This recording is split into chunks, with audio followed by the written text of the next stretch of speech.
Hey everybody, what is today? Today is Tuesday. Tuesday the 23rd. And 4th? 24th? No, 23rd I think. You're right. We're going to go over here and sit on the swing and talk to you for a little bit. So, how's everybody doing with their fruit and veggie challenge? We are, it's been a long day, sorry. I look real great tonight. You do. You're sweet. Okay, today I got in 10 fruits and veggies. Yesterday I got in 8, and the day before I'm sure you got in more than 8. No, it was 7, and then the day before that I got in 8. So, yeah. And I think that was because yesterday I kind of like went smaller.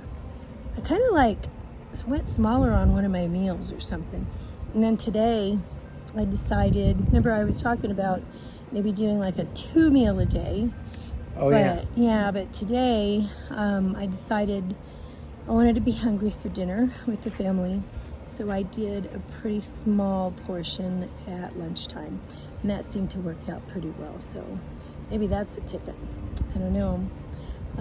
How are you doing? Well, how much vegetables did I have in my sandwich? Oh, I would say probably just to count.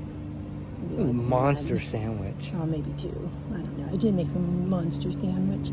Apple, orange, 2 cuties, and a peach. That's a lot of fruit, actually. You should have packed more vegetables. I didn't know where they were. Okay, so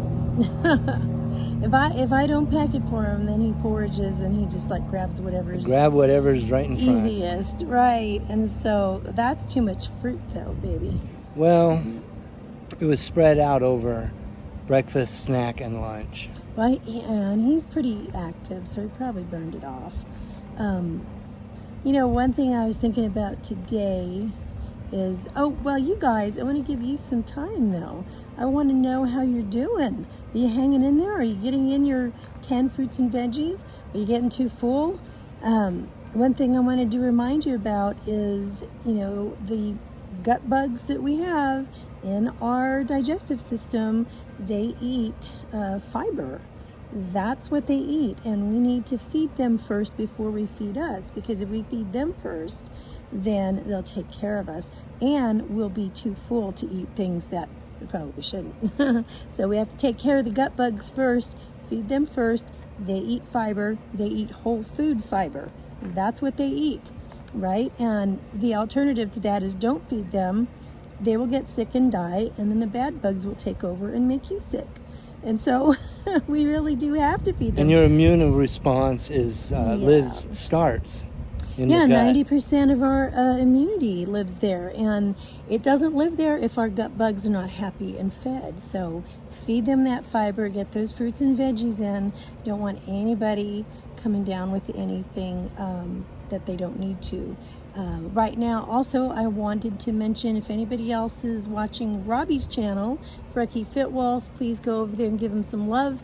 He is not feeling good, and he is wrestling with whether or not he has this virus or not, and he is feeling really sick. So if you could send a few prayers his way and just send him some love and say, hey, hang in there, and we're thinking about him.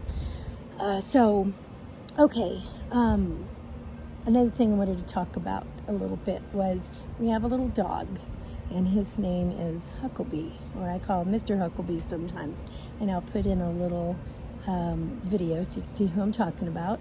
There's my Mr. Huckleberry. You know I love you. Yes, I do. He's got a little pudginess. Yeah, we're going to take care of that. Yes, we are. I love you. Where's your toy? Where's your toy? Go get it. Let's go get it. Come on. Do some playing and move that little body. Go. Go get it. Oh, Misty's got it now. Good boy. All right, so Huckleberry came to us from the shelter. He was a shelter dog. Street dog. Yeah, he was so cute. Now, he was only in the shelter for, I think, a couple of days before we got him, but from what I understand, he was running the streets. He was a stray. Somebody called on him. And he was very upset and scared when I picked him up. He was just so sweet. But he kind of like fell right into our family pretty darn quick, and we knew right away he was a real special soul, and we love him to pieces. But one of the things that we noticed is that Huckabee has always had food issues. Oh, man. And so what he does is he can't get enough food. And I'm thinking that probably came from something that happened to him in the past. Maybe at one time he didn't have enough food. You think? Yeah. And, you know, it's more than that, because when he first came home, every one of his legs on the outsides, he has what looked to me like cigarette burns.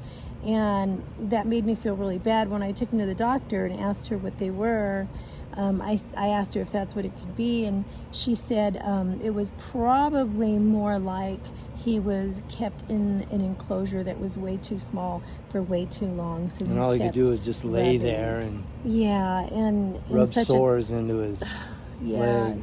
So it kills me to think that he would have been through such hard times as that, you know. And now thank goodness, he's got a lot of running space. He has companions, and our family loves him to pieces, and he has more than enough food.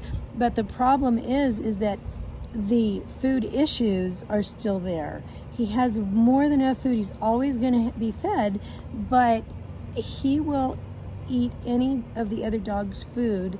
If they don't feel like eating, then I have to pick up the bowl and move it, because they can't come back to, I have to like police it, or it's gone, and he has it. But one thing I've noticed is that he's done that enough times where I've forgotten to pick it up. Misty didn't feel like eating, and so he ate her food. Well, now Huckabee has a weight problem. And so he is... And a vomiting problem on occasion. Does he? I've never seen him do that. Yeah. No, I think eating too much. I think that's Ferris, but anyway, I think Huckabee has a strong stomach, but he's getting chubby and he's getting some rolls, and I don't want him to be unhealthy, and so I'm being extra careful about policing him and making sure he doesn't have his snacks, and making sure that he's running outside and playing more, and so, you know, it just got me thinking that, you know, what we don't realize, how do we develop issues and our cycle, you know, the things that we think about with food issues. I mean, I just barely, it's like within the last couple of years, realized that, you know, I had some really weird issues because of times that were lean growing up, and didn't want to waste food. I don't want to waste food. I want to throw it away. So what I'll do, I'll eat it, right? In the past, I've done that. Well, it's not doing me any good. It's just gonna, you're not a garbage disposal. I am not a garbage disposal, and it's not gonna help me any. And I can police Huckabee's meals, and I can make sure he gets his exercise and oversee his health, but we don't really have anybody to do that for us, except for us. So whether or not he has, you know, he's not working out the mental issues. He doesn't even think about that. He still has to get through the physical training. And it's kind of like the same thing with us. Whether or not we have the mental issue is besides the point. We still have to attack the physical side of it right now. And that means move the body and eat well or eat less or both.